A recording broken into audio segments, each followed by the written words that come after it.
Ek lees graag vir julle die Wen snelstorie, geskryf deur Edna Weppener vir ons tema Ouma se kombuis van verlede week. Meelsak vaddoek. In ons kombuis was 'n groen melamenttafel wat as werkseiland gedien het. 'n knieplek, 'n klitsplek, 'n kuierplek.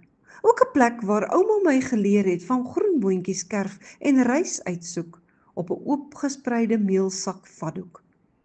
Ouma het 'n hele paar van hierdie gebleikte meelsakke gehad wat as velerlei doel gedien het. Dit was ook 'n afdroogdoek.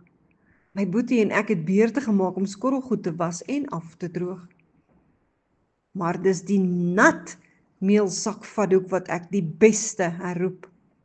Ouma het geen kinderkakkies in haar kombuis geduld nie.